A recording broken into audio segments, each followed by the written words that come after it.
Hello everyone, Solomon here. It's Tuesday, September 27th. I'm at my homestead in New Jersey, trying to avoid the crowd. People are just nuts during the daytime. Oh man, this is prime time. It must just be the time of the day. Everyone's going nuts. I'm trying to hide for coverage. I got grandmas, school buses, people walking their dogs.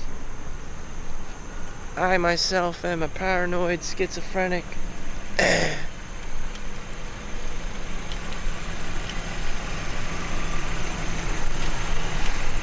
least I feel like it. Shit.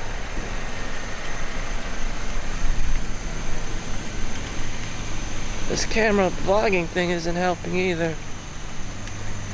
I don't know, everyone is always going all schizo, which is what this video is about.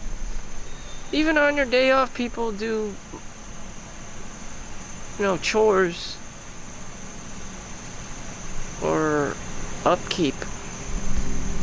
As an adult, you just do daily upkeep, and it's just like, even on your day off,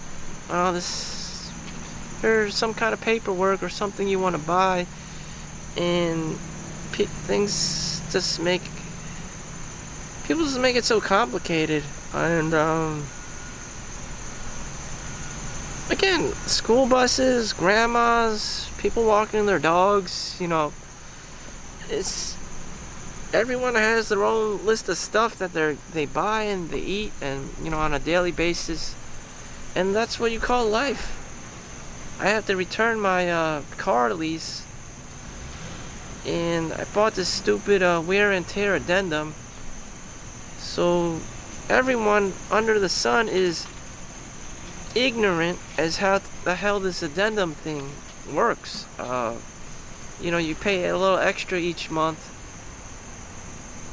It's like a total cost of $1,500. The promise that when you return the car, you're covered for $6,000 in damages in wear and tear, things that are cited as wear and tear. And I'm trying to activate this thing, and there's a lot of problems coming out of it. You can only talk to the specific person, the sales rep. You can't talk to the salespeople. They can only direct you to the call who sold you it. In this case, it's some guy named Terry. He never picks up the phone. You try calling again, the finance department never picks up. They sell you something, like a broker or whatever. They sell you something, mutual fund or life insurance policy, and you know what? And you try to use the thing. You keep calling. You keep desperately calling. No one picks up the phone. Leave a message. Like, what the hell? You bought a shell of a product that sucks, where you're in a line of hundreds and other thousands of people who bought the same product. They just use salesmen to influence you to buy something, and now you got the short end of the stick of some shitty ass product. It feels like a grift or a scam, and that's exactly what it is. That's what I don't want my life to feel like. But these kinds of people are working at their jobs, 8 hours a day, doing this, hamster wheel shit. The wheels of justice move slowly.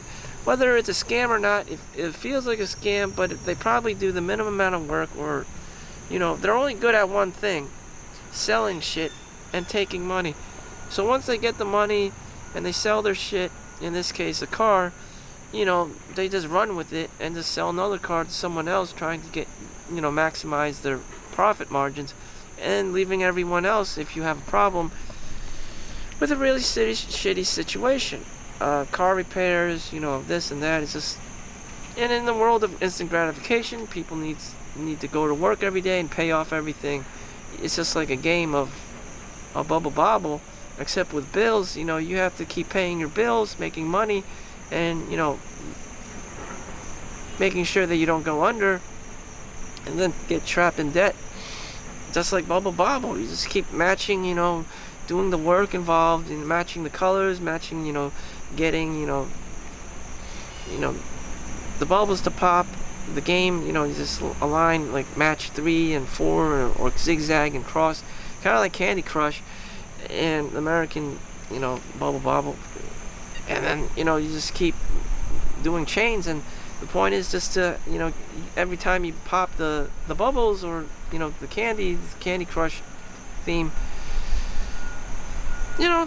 that's how you do it. And you would think it's easy, as 1, 2, 3, like a game, but it's not. In real life, you have to keep calling these assholes, and maybe they have hundreds of other little asshole customers calling them.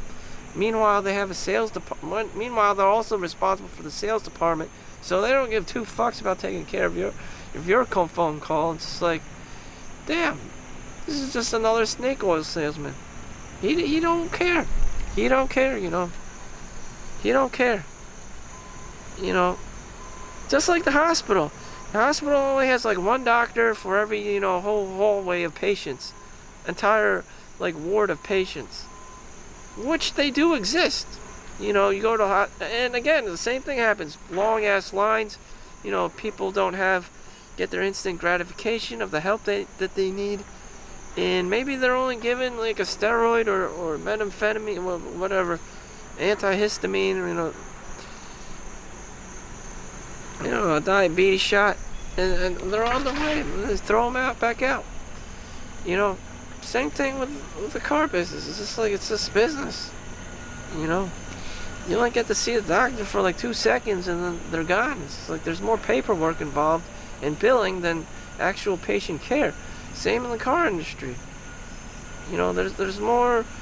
It's about sales. Buy your car, they take your money and drive off your car, but you have a problem.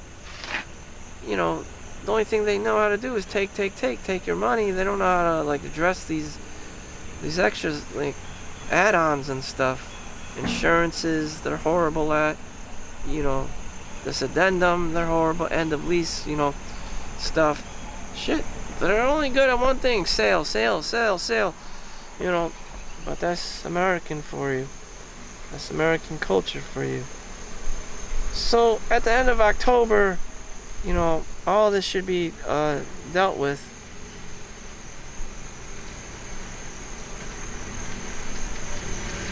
And I should be driving away with a new car.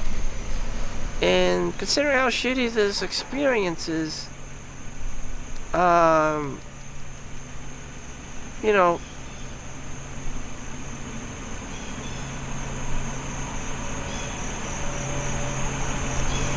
just gonna get a Toyota Corolla or another low-end Honda Civic. I don't value cars. I just don't. They just get me from point A to point B, and they just have to be reliable. That's it. I just don't fancy the car thing. There's just too much headaches. Maybe some people like that stuff. The instant gratification thing. If I have a Toyota Corolla or a Camry, the car is one of the most popular, most stolen cars. Again, with the stealing shit, people are just fucking terrible. The parts the Toyota way are more readily available. Of course, there's also, the counter American culture. People are lazy, so the Toyota way doesn't exactly work for America. And anyway, in theory, all the taxis, in New York City are Toyota Camrys, most of them, and they have this Toyota parts all over the place for readily available replacement parts.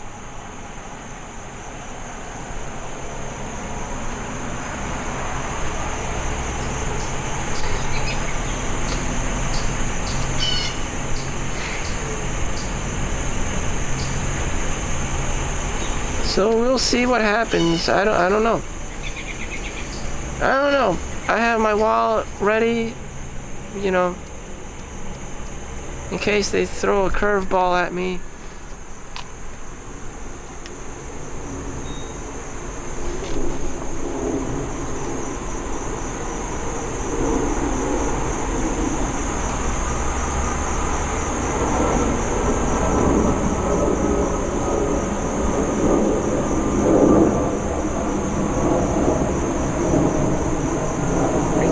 a leased car, so I never returned a leased car before.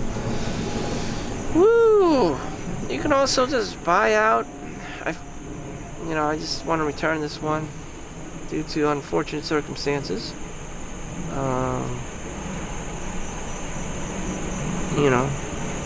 A car this, a car that. I don't know. It already pains me that I have to do extra work, for this car thing. Again, the millennial generation, instant gratification. So already I sense demons brewing inside of me that I have to do some kind of work of Herculean effort, and it's pissing me off. I just feel stress or tension, or it's like something I have to do, but I can't do it without other people, without other professional business people. I can't just go walk in the park. I can't just go to the ShopRite and just pick up whatever and eat it and just go to the bathroom and take a shower and call it a day. I have to actually talk to people and, make a decision and this and that, and it's basically on me.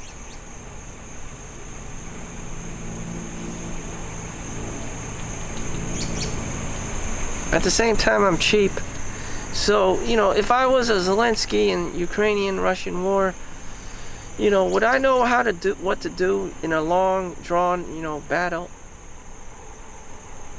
Fighting against another country? Hell no, absolutely not. I wouldn't know who to talk to. Wouldn't know who to get help from. You would need to convince other countries to help you with foreign aid.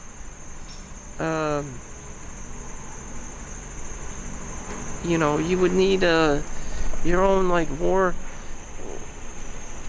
war cabinet,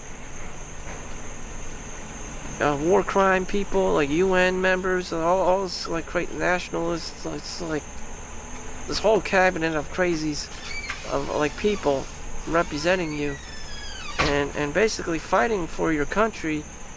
That's under your name and under your responsibility. So I can't even deal with returning a freaking leased car, and here's someone who's the prime minister, the president of his country, and would I want to be given that situation to have my own country and be in a potential situation where someone's trying to kill me and all of my people, as though if I'm some actual kind of king or emperor and I have people underneath me? I mean, that's terrifying. That's just terrifying. Who's there to blame? Who do I ask for money? Where does my money come from? Just shit. I can't even deal with returning a fucking leased car to a conveniently, placed Honda dealership. This isn't a war. This isn't a,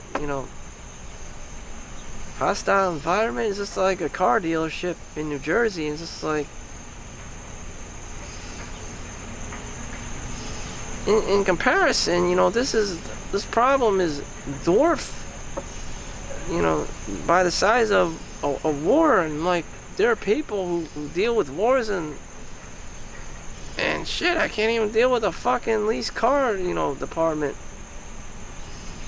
What kind of person am I? I don't know. This is why I'm not a world leader. I just don't like dealing with this shit. Where in a position where I'm forced to, think critically, and, in a wild, wild west scenario, anything can go. Anyone can just make any stupid up number and hold you for ransom.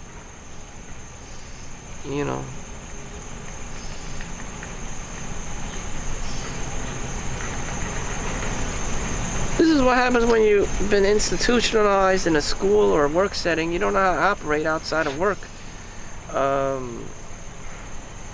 This is what happens when you become a workaholic. You just don't know how to conduct yourself outside of work. You just, you can get easily scammed. Elderly people fall into this trap too. You can get easily grifted because you don't have experience dealing with people, yelling at people like Karen does. That's why Karen's so upset and uptight, because she's probably been hoodwinked before. That's why she turned into a mega bitch. I don't blame her. There's a lot of predators out there. It's just, you have to go all out Karen to get what you want, or get what you don't want out of people. And it's more likely that she's just there to get what she doesn't want. You know, she doesn't want the kid next door having this loud ass birthday party. She doesn't want her 40-year-old kids moving back to her home because, you know, they're on the verge of becoming homeless. You know, so she's gonna carry her way through life, and that's what you gotta do. You know, I don't know, you just gotta carry your way through life. You gotta complain, you gotta keep calling, and it's just like, that's just the modern world. And damn, I guess in war you gotta be doing the same thing. I know Zelensky got you know, billions of dollars in donations, even from Warren Buffett's son, you know,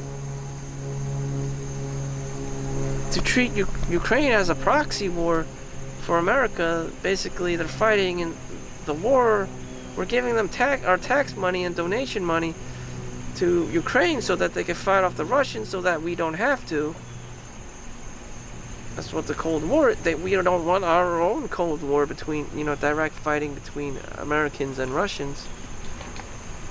You know, they would rather just pay someone else to do it, literally, Ukraine. And it's just a long, drawn-out war. It's just, you know, a tib and tab. You know, tab and tib. It's just like, this is terrible. I don't want to deal with this shit at all. You know, that's why most people don't want to deal with that kind of shit, and just pay taxes, go to work, do the 9 to 5, rinse and repeat. And it's just like, you know, you're better off, you know, living in the Matrix than living in with, like, you know, your protocols, and living as an NPC character, than to be like this in some kind of like shitstorm, in some kind of like wild west, where anything can go. It's just the warlords fighting other warlords, establishing dominance based on power and, you know, bullshit. Basically, bullshit. You know, either they're bullshit or they're actual warlords. And in Martian's case, yeah, he's actually a warlord. And there are guns and shit and tanks and drones and whatever, the missiles, you know, backing them up. So it's all bullshit.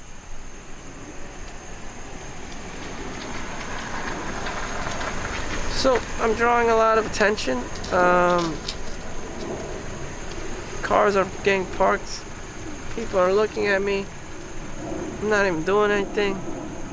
But whatever. Comes with the territory. Thank you for watching. Make sure you like and subscribe. See you in the next one. Peace out.